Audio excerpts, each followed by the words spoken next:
Irmãos, segundo Timóteo, capítulo 4, verso 1, nos diz assim: Conjuro-te perante Deus e Cristo Jesus, que há de julgar vivos e mortos pela sua manifestação e pelo seu reino.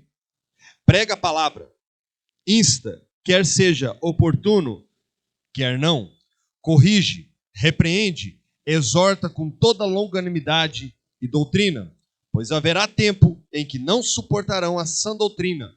Pelo contrário, cercar-se-ão de mestres segundo suas próprias cobiças, como que sentindo coceira nos ouvidos, e se recusarão a dar ouvidos à verdade, entregando-se às fábulas. Agora vá comigo lá para a segunda carta do apóstolo Pedro, capítulo 2. Marquem aí, irmãos, esses dois textos que são muito importantes para nós. Segunda carta do apóstolo Pedro, capítulo 2. Assim como no meio do povo surgirão falsos profetas, assim também haverá entre vós falsos mestres, os quais introduzirão dissolutamente heresias destruidoras até o ponto de renegarem o soberano Senhor que os resgatou, trazendo sobre si mesmo repentina destruição. E muitos seguirão as suas práticas libertinas, e por causa deles será infamado o caminho da verdade. Também, movidos por avareza, farão comércio de vós com palavras fictícias. Para eles o juízo lavrado a longo tempo não tarda. A sua destruição não dorme. Por que eu li esses dois textos e tem outros textos que falam do mesmo assunto nas cartas? Porque fica muito claro, irmãos, nas cartas, tanto de Pedro quanto de Paulo, até mesmo João, a preocupação com a igreja. Um perigo eminente, um perigo muito grande. Nós vemos uma preocupação, prestem muita atenção nisso. Os apóstolos tinham mais preocupação em falar sobre falsos profetas do que do próprio diabo. Por quê? Porque o falso profeta, a heresia, ela parece verdade. Ela parece com a Bíblia. E pior, o falso profeta usa a Bíblia. A heresia tem embasamento bíblico. A heresia, prestem muita atenção nisso, irmãos. Tem um teólogo que diz assim: a Bíblia é a mãe de todas as heresias. Por quê? Porque todo herege usa a Bíblia. Todo falso profeta usa a Bíblia. Mas fora de contexto. Fora do contexto bíblico. Ele interpreta segundo a sua própria vontade. Eu queria só jogar a luz aqui para a gente entrar no nosso estudo, irmãos, rapidamente, nesse texto de 2 Timóteo capítulo 4. Olha a gravidade disso. 2 Timóteo capítulo 4, verso 3, que nós lemos assim: pois haverá tempo em que não suportarão a sã doutrina. O que é a sã doutrina? É a doutrina da igreja reformada em Cristo? É a doutrina da Assembleia de Deus? Não. A sã doutrina é a doutrina bíblica. É o que estabeleceu-se na palavra. Isso é a sã doutrina. Então, Paulo está escrevendo a Timóteo falando assim: olha, vai ter um dia, vai ter um tempo em que as pessoas não vão suportar. Elas não vão aceitar. Elas não vão receber a sã doutrina. Isso vai ser ofensivo para elas. Veja só. Pelo contrário, cercar-se-ão de mestres segundo as suas próprias cobiças. O que é isso? As pessoas não querendo a verdade, elas vão querer pastores, mestres, que falem o que elas querem ouvir, que preguem o que elas querem. Eu pergunto aos irmãos, isso já é uma realidade, sim ou não? Sim. Isso é uma realidade clara hoje. Tá? O texto continua. Como que sentindo coceira nos ouvidos, tendo comichão nos ouvidos. Ele tem algo que atrapalha, ele não consegue entender, ele não consegue ouvir. Se recusarão a dar ouvidos à verdade, entregando-se às fábulas. E qual que é o remédio que Paulo diz para isso? Versículo 2. Eu já vou para o estudo. Prega a palavra. Irmãos, o único antídoto, o único remédio é a pregação do Santo Evangelho. É a pregação da palavra. Não tem outro. Não adianta rodar, não adianta dar mortal, não adianta gritar, não adianta nada. A única forma de combater as heresias e os falsos profetas é pregando a palavra. Ok? Então, vamos lá. Igrejas reformadas, pentecostais e neopentecostais. Tem diferença? Tem diferença? Nós vamos ver isso hoje, ok? Eu trouxe aqui uma frase, achei interessante eu ouvir essa frase. Edmund Burke. Um povo que não conhece a sua história está fadado a repeti-la. Isso é uma verdade, irmãos. O povo que não conhece a sua história está fadado a repeti-la. Tá? Uma marca, prestem muita atenção nisso. Uma marca de uma seita é que ela não quer estudar a história. Ela ignora a história antes dela existir. Uma marca de uma seita, uma das marcas de uma seita é dizer: o Senhor deu uma revelação a tal pessoa e a partir daí Deus começou a falar. E para trás? Não, para trás. Ficou para trás. Se nós, como igreja, não buscarmos entender a nossa história, que nós não começamos há 100 anos atrás, há 50 anos atrás, há 500 anos atrás, como alguns acham que começou. Começou lá no dia de Pentecostes. Ok? A gente já estudou isso. As igrejas reformadas, vamos começar por elas, têm um ensino padrão de culto, um governo, um estilo de vida baseados na Bíblia, refletindo os 5 principais temas da Reforma Protestante de 1517. Esses 5 pontos foram se desenvolvidos ao longo da história da Igreja Reformada.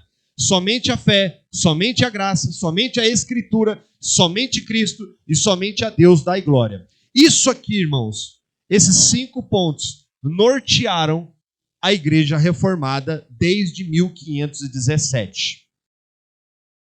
Então, todas as vezes que alguém apresentava Cristo e mais alguma coisa, herege. Todas as vezes que alguém vinha, apresentava a Bíblia e mais alguma revelação fora da Bíblia, herege. Toda vez que alguém apresentava a graça, mas além da graça, você tem que parar de cortar cabelo, você tem que usar saia, você tem que fazer alguma coisa, se tem que, heresia. Os irmãos estão entendendo? Eu estou me referindo à salvação. A salvação é um ato da graça, por meio da fé em Cristo. E como que a fé vem? Por meio da palavra. Com qual finalidade? A glória de Deus. Então, as igrejas reformadas, elas começaram a entender isso e a viver e desenvolver esses 5 pontos. E isso atravessou séculos. Olha lá. Tem sua origem na Reforma Protestante no século XVI, onde Deus usou homens como Martinho Lutero, Ulrich Zwingli, João Calvino e outros que não tinham interesse de estabelecer outras igrejas. Isso é importante. Lutero, Calvino, Ulrich Zwingli nunca planejaram abrir uma igreja nova. Eles queriam reformar a Igreja Católica. Mas foram, como todos já sabem, expulsos. Olha que informação importante. Em 1555, irmãos, aqui um pouco de história. O Brasil foi descoberto em que ano?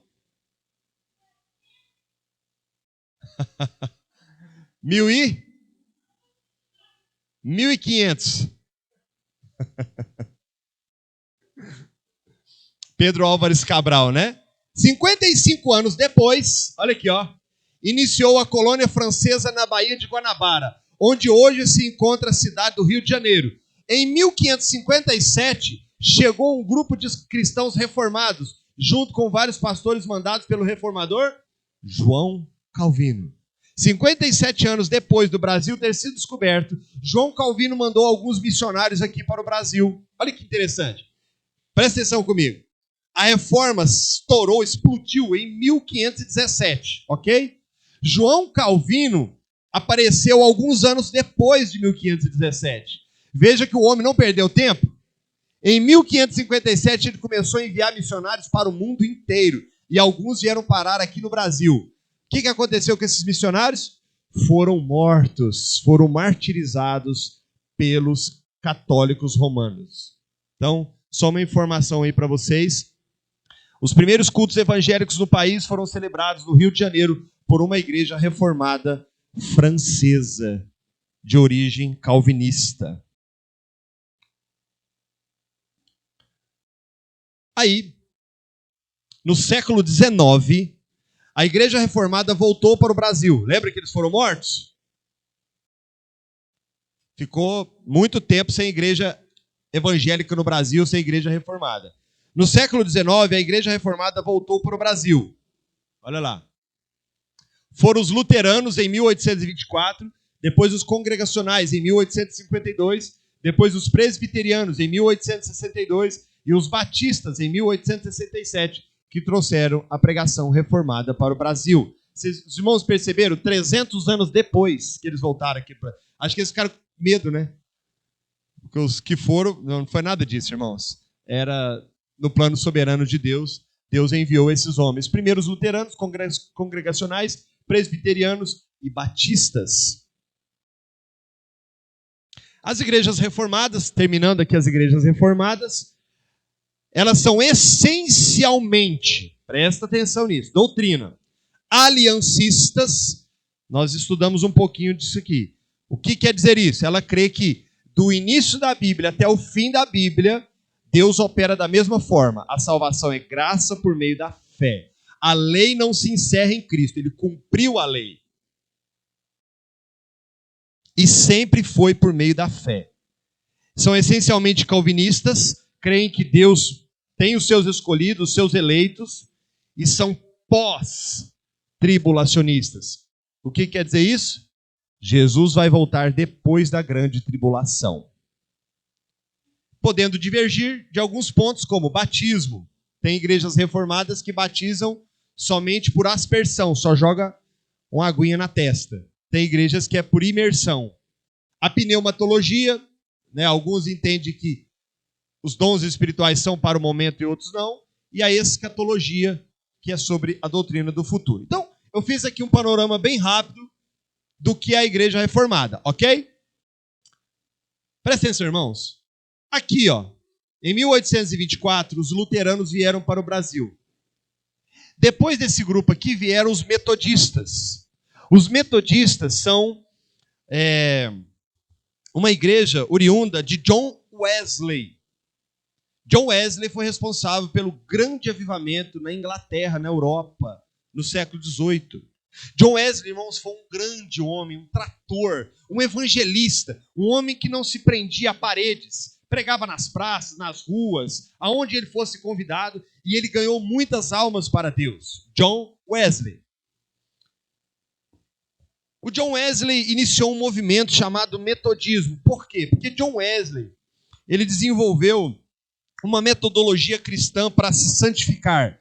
John Wesley acreditava, e esse foi um dos erros de John Wesley, que a pessoa podia ser tão santa, e chegar a níveis tão altos de santidade, que ele chegava no ponto da impecabilidade. John Wesley desenvolveu essa doutrina. Esse foi o grande problema de John Wesley. E John Wesley, ele era muito estudioso da palavra e ele criou métodos para que as pessoas pudessem chegar a esses níveis de santidade. Esse grupo metodista ganhou muita força e ele chegou ao Brasil logo depois dos batistas. Esse grupo de metodistas espalhados pelo mundo, eles começaram a buscar algo mais. Eles gostavam da doutrina, eles gostavam da teologia, eles gostavam dos ensinos de Wesley, mas eles queriam mais. Eles queriam ser batizados no Espírito Santo. Aí acontece o movimento pentecostal em 1906, na rua Azusa, em Los Angeles, nos Estados Unidos, por um homem chamado William Seymour. Prestem muita atenção, irmãos. Eu sei que história às vezes é cansativa, a gente se perde um pouco, mas prestem bem atenção. Até 1906, eu vou ler aqui para vocês, para os irmãos, está pequenininho, mas até 1906 não existia pentecostalismo. Não existia. Nunca existiu. Ele veio a existir na Rua Azusa com William Seymour. Mas, na verdade, antes de William Seymour, eu vou falar um pouquinho dele, esses movimentos metodistas já buscavam um avivamento. Eles queriam reviver o dia de Pentecostes. Tá? Então, acompanhe comigo. O movimento pentecostal de hoje traça seus vestígios da sua comunidade a uma reunião de oração no Colégio Bíblico Betel, na cidade de Topeka, estado de Kansas, nos Estados Unidos, em 1º de janeiro de 1901. Ali, muitos chegaram à conclusão de que falar em línguas era um sinal bíblico do batismo no Espírito Santo. Charles Parham foi o fundador dessa escola, que mais tarde iria para a cidade de Houston, no Texas. Apesar da segregação racial de Houston, William Seymour, um pregador negro, foi autorizado a assistir às aulas bíblicas de Parham. Seymour viajou para Los Angeles, onde sua pregação provocou o avivamento da Rua Azusa em 1906. Apesar do trabalho de vários grupos wesleyanos, metodistas, avivalistas, como Parham, Dwight Lyman Moody, o início do movimento pentecostal difundido nos Estados Unidos é geralmente considerado como tendo começado com William Seymour na Rua Azusa. Eis aqui o homem. William Seymour nasceu em 1870 e morreu em 1922. Ele viveu muito pouco, irmãos. Esse homem é filho de escravos. Ele tem uma forte influência afrodescendente, tá? E na Rua Azusa, esse movimento iniciado por esse homem, eles começaram a falar em outras línguas.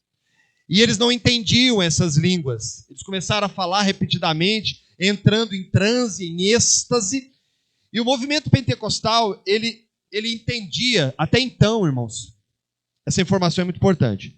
Até então, até esse movimento de William Seymour, o entendimento da igreja era que as línguas estranhas, elas eram dialetos. Se os irmãos pegarem Atos capítulo 2, os irmãos vão ver que a igreja recebeu o Espírito Santo e eles falavam em outras línguas e todo mundo entendia.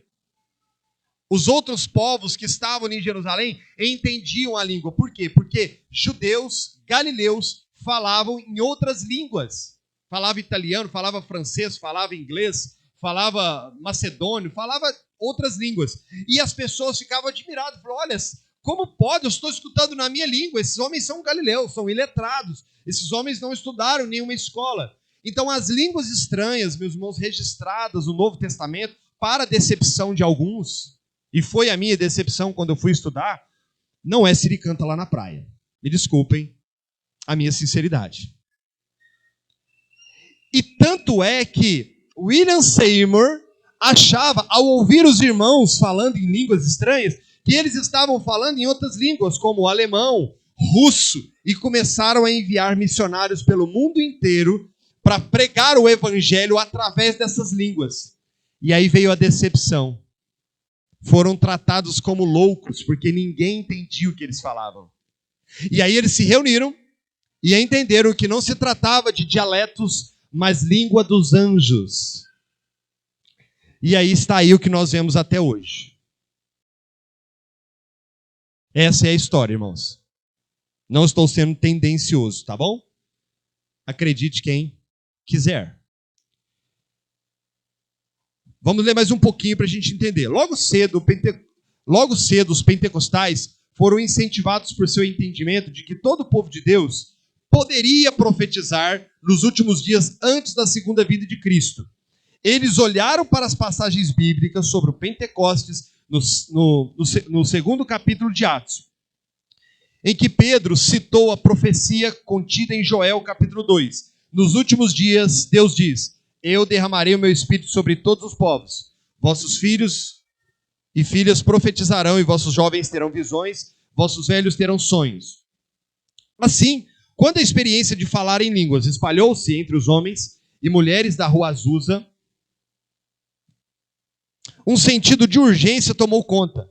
Quando eles começaram a olhar para a segunda vinda de Cristo, no início, os pentecostais se viam como peregrinos na sociedade, dedicando-se exclusivamente a pregar o caminho para a volta de Cristo. Então, o que é importante nós entendermos, irmãos? Olha aqui, ó. Eles pegaram a profecia de Joel, que o apóstolo Pedro citou. Quando o dia de... Eu falei isso na última aula, né? Eu não vou me deter nisso aqui não, porque eu falei isso na última aula. Quando o dia de Pentecostes aconteceu, o apóstolo Pedro usou Joel, capítulo 2, para dizer que estava se cumprindo ali o que Joel profetizou. Então ele fala: assim como Joel profetizou, está acontecendo entre nós. Nos últimos dias derramarei do meu espírito sobre toda a carne, e profetizarão, e falarão, enfim. Então os pentecostais, irmãos, e aqui eu quero ser bem... Aqui eu quero ir em defesa. Essas pessoas foram sinceras. Elas não foram... Elas não tiveram a intenção. Elas achavam que estavam realmente pregando a verdade. Tá bom? Então, esses pentecostais, eles tiveram um sentimento de urgência de pregar o evangelho, que para eles Jesus ia voltar a qualquer momento. Então veja a transição. Até então existiam os reformados. Muito estudo bíblico, muita teologia, foco na pessoa de Cristo. Os reformados nunca tiveram foco na pessoa do Espírito Santo. E aí os pentecostais surgem justamente no foco na pessoa do Espírito Santo. Nos dons, nas curas, nos milagres. Então, entendendo eles que estavam vivendo os últimos dias, eles começaram a evangelizar e a enviar missionários pelo mundo inteiro. Irmãos, eu vou falar uma coisa para vocês. É admirável o que esses homens fizeram.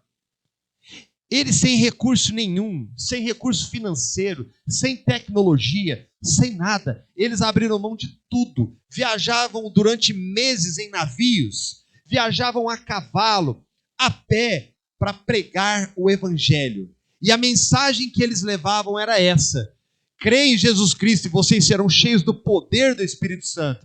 E a evidência era falar em línguas estranhas. Tá? Então essa é a história. Aí surgiu a primeira igreja no Brasil, Congregação Cristã no Brasil, em 1910. Esse homem francês, Louis Francescon, não sei se eu estou falando certo, ele diz que teve uma revelação, uma visão, um sonho, não sei, que Deus estaria fazendo algo novo. Ele veio para o Brasil, estabeleceu a Congregação Cristã no Brasil em 1910. A Congregação Cristã é a primeira igreja pentecostal fundada no Brasil. Tá? A segunda igreja é a Assembleia de Deus em 1911. Eu só queria dizer, irmãos, que vão ser 3 ondas do pentecostalismo. A primeira onda, ela vai de 1910 até 1950. A primeira onda dos pentecostais. Nessa primeira onda está a Congregação Cristã e a Assembleia de Deus em 1911. Daniel Berg, talvez alguns já tenham ouvido falar dele, e Gunnar Wingren. Esses 2 homens, se eu não estiver muito enganado, eles são suecos. Deixa eu ver se eu pus essa informação aqui. Mas eles vieram da igreja americana. Vieram para o Brasil. Se vocês forem ouvir essa história desses 2 homens aqui, ó, fizer uma pesquisa na internet, e vocês pegarem um site pentecostal, vocês vão ver uma história linda e maravilhosa. Mas se vocês pegarem a mesma história desses homens contadas pelos reformados, vocês vão ficar aterrorizados. Então eu não vou nem contar, porque eu não sei qual que é a verdade, nós estamos em plena época de fake news, né? Então vai saber quem é que está contando a verdade nessa história. O fato é que eles vieram, pregaram o evangelho e estabeleceu a igreja que hoje é conhecida como Assembleia de Deus, diga-se de passagem, a maior igreja evangélica do Brasil. Amém? Primeira onda do pentecostalismo, 1910, 1950. As igrejas pentecostais são essencialmente dispensacionalistas. Lembra que as reformadas são aliancistas? As pentecostais são essencialmente dispensacionalistas. Ou seja, eles creem que Deus dividiu a história em 7 dispensações e em cada fase da história Deus cobrou do homem de uma forma para salvá-lo. Resumindo é isso. Tem muita coisa, mas resumindo é isso. Enquanto o aliancismo é só pela fé do início ao fim, o dispensacionalismo acredita que não, lá em Adão foi assim, na lei foi pelas obras, em Cristo foi pela graça, quando Jesus voltar vai ser pela força, e aí vai. Elas são arminianas, as igrejas pentecostais não são calvinistas, elas creem que a salvação depende de você aceitar Jesus, de você crer, de você permanecer fiel. E são pré-tribulacionistas. O que é isso? Jesus vai voltar antes da grande tribulação. É assim que eles creem. Podendo divergir minimamente em algum ponto, com ênfase no batismo com o Espírito Santo, com evidência no falar em línguas estranhas e dons espirituais. Então essa é a primeira onda, o pentecostalismo chamado de pentecostalismo clássico. Queridos, olhe para mim. Esse pentecostalismo aqui está acabando. Tá? O pentecostalismo, irmãos, ele foi marcado por uma coisa muito interessante. Os pentecostais, eles foram muito eficientes no evangelismo. E eles buscaram uma classe de pessoas mais pobres. Eles foram em lugares que a Igreja Católica não foi. E que os reformados também não foram. E isso caiu muito bem. Porque o evangelho, ele é mais bem aceito pelos mais humildes. Então, o pentecostalismo ganhou muita força. Eles foram muito eficientes na evangelização, levaram algumas doutrinas que nós não cremos que são bíblicas, mas realmente eles foram desbravadores. Eles fizeram um serviço grande no Brasil, os pentecostais. Segunda onda, 1950 a 1975, chamado por alguns de deuteropentecostalismo. Uma palavra difícil de falar, hein? Então é a segunda onda do pentecostalismo. Aqui houve uma mudança. Aqui a coisa começou a modernizar. Aqui a coisa começou a ganhar forma. Se antes tinha um pentecostalismo clássico, marcado por uma pregação não tão teológica, mas uma pregação bíblica seguida de possíveis sinais, aqui a coisa começa a mudar. Em 1951, essa mulher aqui, ó, Aimee Semple McPherson. Como é que lê isso aqui, Gabriel? McPherson, né?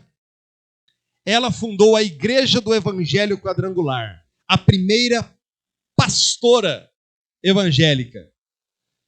E é muito interessante porque isso aqui no Brasil, né? Porque o Evangelho Quadrangular nasceu nos Estados Unidos, se eu não estiver muito enganado. E esse movimento, ele nasceu junto com o feminismo. É interessante, né? Coincidências à parte. E aí nasceu a Igreja do Evangelho Quadrangular. Em 1951 foi criada essa igreja aqui no Brasil. Algumas pessoas me perguntam, Paulinho, mas por que evangelho quadrangular? Eu não sei exatamente a resposta, mas é porque eles creem que o evangelho tem 4 ênfases. Jesus salva, Jesus cura, Jesus liberta e Jesus batiza com o Espírito Santo. Então, na verdade, essa segunda onda é um upgrade do pentecostalismo clássico. Ele vem com uma nova roupagem, agora com novas ênfases. Se o pentecostalismo clássico tinha como ênfase pregar o evangelho e falar em outras línguas, o deuteropentecostalismo já tem outras ênfases. A cura divina, a libertação. Começou aqui. Gente, vocês não assustam não, vou pôr umas fotinhas aqui que vocês conhecem. Viu? O Brasil para Cristo. Eu acho que nem tem essa igreja aqui em Araxá.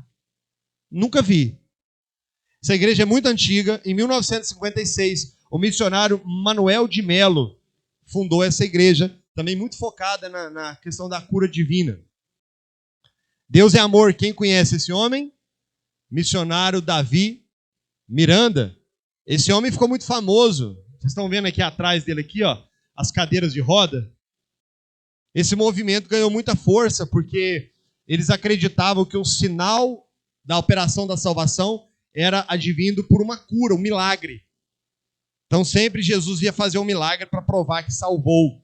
Eles tinham essa ênfase. Muita ênfase aqui, ó, irmãos, em exorcismo, libertação, expulsão de demônios. Muita ênfase. Então vocês estão vendo que sim, a coisa foi tomando outros rumos, né? Começou lá no pentecostalismo clássico e foi se distanciando. A igreja metodista wesleyana, renovada, né? Em 1967. Eu não achei o fundador, por isso que eu não coloquei aqui, tá, irmãos? Me desculpem. Essa igreja, ela é uma dissidente da igreja metodista. A wesleyana, ela é dissidente da metodista. Essa igreja é muito pentecostal, irmãos. Essa igreja. Então você tem a igreja metodista e tem a igreja wesleyana, né? São igrejas diferentes, tá bom, irmãos?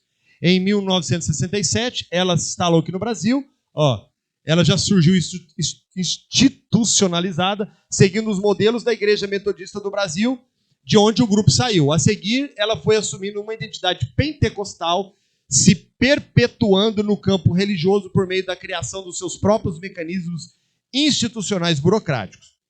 Essa igreja, ela tem bastante no Brasil. Agora essa que eu sei que vocês conhecem bem. Igreja Cristã Maranata, em 1967. Gedeu Trigueiros foi o fundador. Ela é uma dissidente da igreja presbiteriana.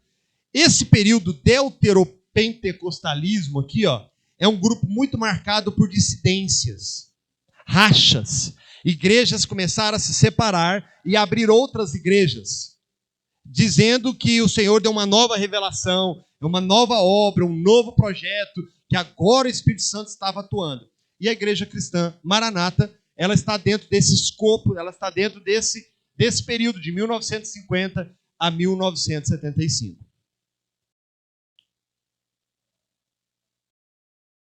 Essas igrejas também são, assim como os pentecostais, dispensacionalista, arminianas e pré-tribulacionistas, podendo divergir em alguns pontos. Qual que é a ênfase? Cura divina, libertação, batalha espiritual e aqui, ó, ficou muito forte nesse período, revelações e profecias. No pentecostalismo clássico, irmãos, prestem muita atenção, eles deram muita ênfase nas línguas estranhas. Mas aqui, irmãos, aqui o negócio começa a mudar. Muita ênfase em novas revelações e profecias. Tá? Então, os irmãos percebem como a coisa está evoluindo, como a coisa vai mudando. Antes de eu entrar no próximo tópico e último, uma coisa é importante se observar.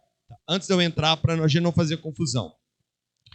As igrejas reformadas, desde Martim Lutero até o século XIX, elas tinham muita ênfase na pessoa de Cristo, na pregação de quem Deus é, o que Deus quer, sobre o pecado, a necessidade de uma vida santa. Só que surgiu no homem a necessidade de responder a algumas questões que para muitos o evangelho passou a não fazer sentido. A cultura começou a mudar. E o homem começou a ter outras necessidades que para muitos o evangelho passou a não ter mais sentido. Então a igreja começou a perceber uma necessidade de se atualizar, de rever. E então, a centralidade que estava na pessoa de Cristo começa a dar lugar para o homem. O humanismo era algo muito forte no século XIX para o século XX, e isso entrou nas igrejas. E de modo que a igreja ela começou a dar mais ênfase no homem do que em Deus. E isso vai ficar bem forte agora. Igrejas neopentecostais. Paulinho, tem diferença? Vamos ver se tem. Essa é a terceira onda do pentecostalismo, iniciado em 1975 até 1970. O pai do neopentecostalismo é esse homem aqui, ó, Kenneth Hagin. 1917 ele nasceu e morreu em 2003. O pastor Paulo Júnior fala um negócio que é muito interessante, né? Falso profeta vive muito. Então, se você quer viver muito, irmãos, ele fala isso, eu achei interessante. Então, nasceu, e aqui eu vou falar mais claramente, tá, irmãos? Aqui eu não vou ficar com muito dedo, não, tá? Vamos lá, vamos entender um pouquinho esse início aqui. Kenneth Hagin nasceu em McKinney, no Texas. Ele era doente, olha lá, devido a um defeito cardíaco congênito e leucemia. Segundo Hagin, em 1933, ele foi visitado por Jesus Cristo e curado das suas doenças. Seu testemunho de cura tornou-se base para algumas pregações sobre fé, declarar a cura antes de vê-la. Em seu testemunho, declara que parecia um morto-vivo indo para a escola, e muitos recomendavam não ir à escola. Mas já havia se levantado de um leito, contrariando a medicina daquela época. Permanecia declarando que estava curado. Nesse sentido, é considerado um precursor da palavra da fé. Aqui, irmãos, aqui, com esse homem, iniciou esse movimento que ia ganhar muita força no mundo inteiro. Palavra da fé. Em outras palavras, eu declaro, eu determino a vitória. Eu não aceito essa doença. Eu não tenho essa doença. Ele que criou isso. Kenneth Hagin. Em 1937, Hagin tornou-se ministro da Assembleia de Deus Americana. Contudo, depois da Segunda Guerra Mundial, participou de ministério independente e da cicatrização do reavivalismo pentecostal, passando a usar um estilo menos legalista, sendo praticamente forçado a sair da Assembleia de Deus. Ou seja, ele queria aplicar as suas doutrinas novas e a Assembleia de Deus não aceitou. Apesar de Hagin não deter um controle burocrático de filiados ao movimento da fé, palavra da fé, sua influência é inegável. Entre eles, Kenneth Copeland, Morris Cerullo, Mike Murdock, alguém talvez já tenha escutado esse nome. O pastor Silas Malafaia se associou a Mike Murdock durante um bom tempo, né? Então, são todos da mesma linha teológica, que assimilou seu estilo de ministério independente, apesar de seus líderes geralmente negarem a filiação ao movimento da fé como se fosse uma denominação única. Até mesmo porque o termo palavra da fé também foi promovido por McConnell em uma tese de mestrado em que critica Hagin.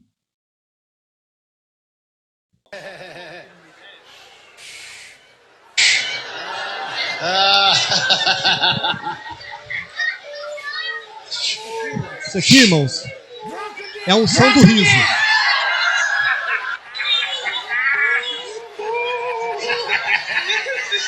Isso é a unção do riso, tá? É uma doutrina pregada por ele. Se você estiver cheio do Espírito Santo, a tristeza tem que ir embora e você tem que rir muito. This is the first time we've had a full manifestation of that anointing. We got there. Yes, we got there.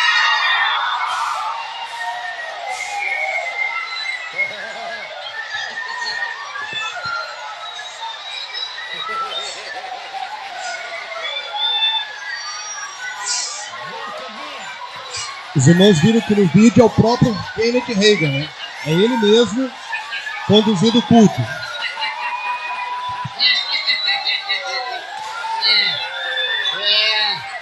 Pode passar um pouquinho pra frente, Gabriel?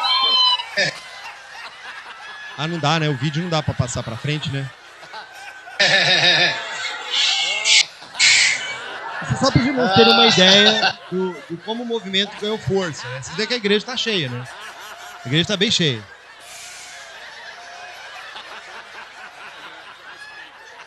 Não dá? Tá? Tô calmo. Irmãos, é estranho para nós vermos isso porque a gente nunca viu. Mas isso é chamado uma igreja evangélica. O que os irmãos acabaram de ver se dizem evangélicos, tá? Eu não vou entrar mais a fundo em o impacto que esteve no Brasil. Para os irmãos entenderem a diferença.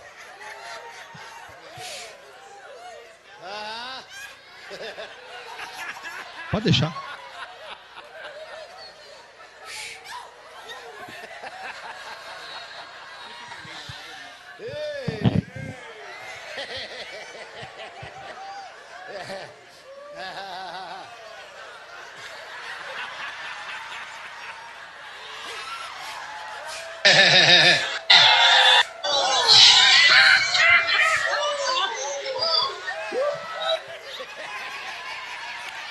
Aqui, volta só um pouquinho, Gabriel.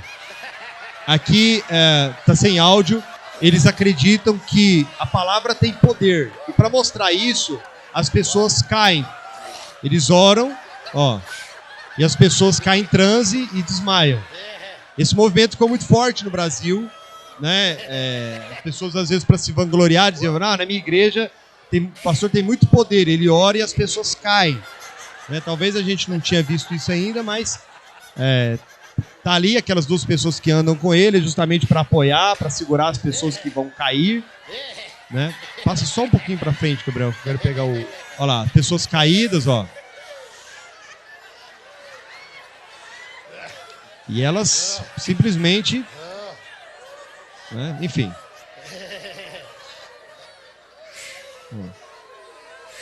Tem um outro pastor mais à frente, muito conhecido. Esse, se eu não me engano, está vivo ainda.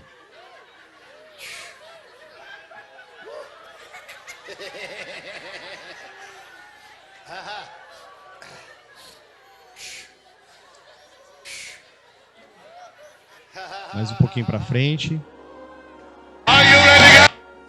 Benny Hinn. Esse aqui, mano, esse aqui. Baixa um pouquinho, por favor. Aí tá escrito aí, microfone externo aí. O de baixo, um pouquinho. Não, nem baixo. Isso. Esse aí é o Benny Hinn. Benny Hinn, meus irmãos, é idolatrado por muitos cristãos. E observa que ele usa o paletó, né? Ele tem tanto poder que o próprio uso do paletó, né, faz com que as pessoas caiam. Vejam só.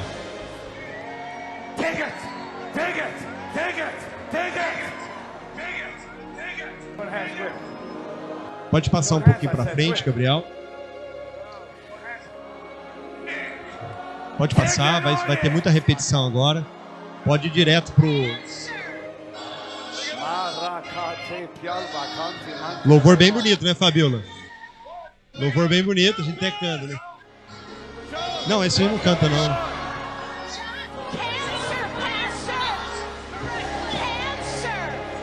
Então esse movimento ganhou muita força porque eles acreditam que pelo poder da palavra, né? Aqui já é no Brasil, eu não sei se vocês conhecem, agora mesmo vou passar sobre ele, o apóstolo Agenor Duque. Ele vai mostrar para vocês a unção do cavalinho. É sério, irmãos.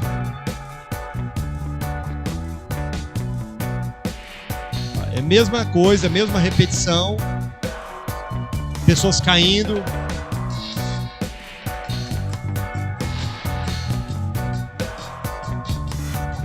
Esse é o último, tá, irmãos? Vejam só. O Agenor Duque é o que tá por cima. Tem que ter muito poder para aguentar ele, né? Muito bem. Chega. Já deu. No Brasil, você põe no F. Qual que tem que apertar?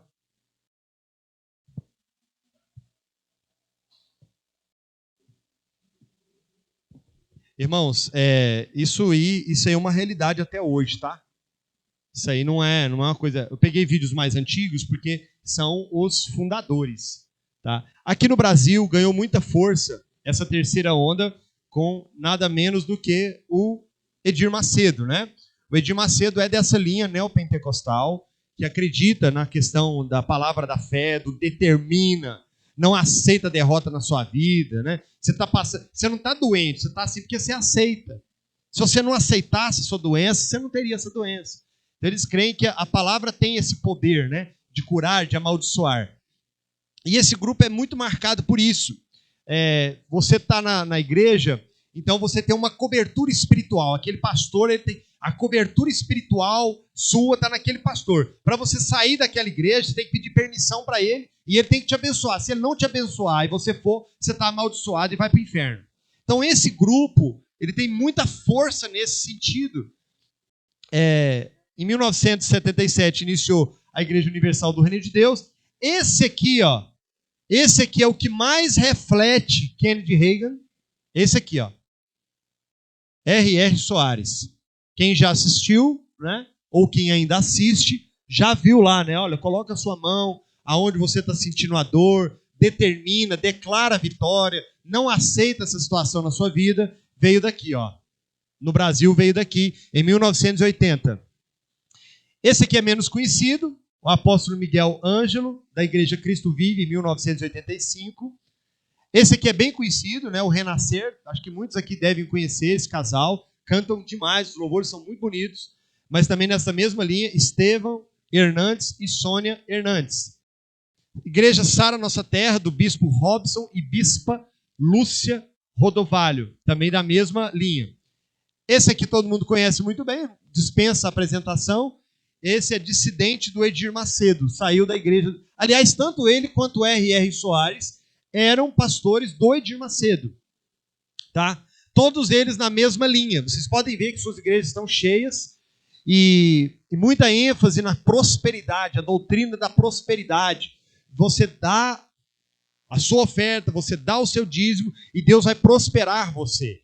Esse movimento ganhou força demais, porque, principalmente aqui no Brasil, né? Todo mundo vive no aperto, né, irmãos? Todo mundo, né? Aí você, uma promessa dessa, se eu der, eu vou receber mais, então é para mim, eu estou precisando. Né? Então, esse pessoal trabalhou muito nisso. Esse aqui, é o da unção do cavalinho, todo mundo deve conhecer. O apóstolo Agenor Duque e a bispa Ingrid Duque. Os vídeos mais escandalosos que a gente pode imaginar, vocês podem buscar. Os irmãos vão ver dessa igreja Plenitude do Trono, que nasceu em 2006. Essas igrejas aqui, da terceira onda, não têm uma teologia definida. Não se lembra do pentecostalismo, o deuteropentecostalismo, mas aqui não tem. Aqui não tem teologia definida. Aqui não tem esse negócio de arminiano, se não é, se é pré, se não é, se é aliancista. Aqui, irmãos, mal lê Bíblia. Aqui, Bíblia não tem muita importância. A importância é o poder.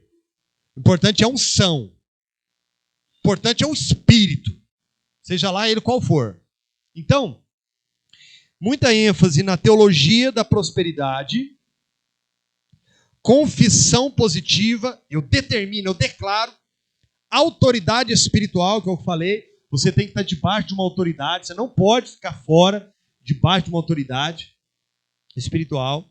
Campanhas, vamos fazer campanha, vamos fazer uma campanha da libertação, a campanha da cura, a campanha do avivamento, a campanha de tirar os desencalhados, enfim. E um último ponto, muito forte nessas igrejas, é isso aqui, judaização da igreja. Olha isso aqui, irmãos. O que os irmãos veem aqui, O que os irmãos veem?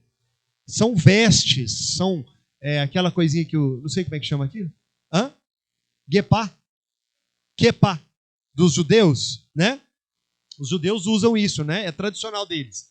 Aqui ele está com um manto, Você chega lá, vai ter uma arca da aliança posta em cima, vai ter a água do rio Jordão. Então, essa coisa judaizante, como se esses elementos tivessem poder de cura, de libertação. Tá? Então, isso é muito forte aqui. Aqui, por que ele está com essa roupa aqui? Esse aqui é como se ele tivesse vestido de saco e cinza, que era uma tradição judaica, para mostrar a humildade, que ele é um homem de Deus de oração. Então, essas igrejas são muito marcadas pela judaização, a repetição do Antigo Testamento. E com isso, meus irmãos, eu termino dizendo que esse movimento neopentecostal, ele começou prometendo prosperidade financeira. Prestem atenção nisso, irmãos. Ele começou prometendo prosperidade financeira. Carro, casa de luxo. Tem até um pastor aí que virou meme, né? Que você tem que orar para você ter uma casa na praia, porque Jesus tinha uma casa na praia. A casa dele era em Cafarnaum, e Cafarnaum era uma cidade litorânea. Se Jesus teve uma casa na praia, você também pode ter uma casa na praia. Oh, maravilha, hein, irmão? Eu tomo posse. Mas, irmãos, eu quero ser bem sincero com os irmãos, que agora a ênfase... Espera aí, só um minuto, tá? A ênfase aqui mudou. Não é mais dinheiro, é felicidade. Você nasceu para ser feliz. Você nasceu para ser um vitorioso.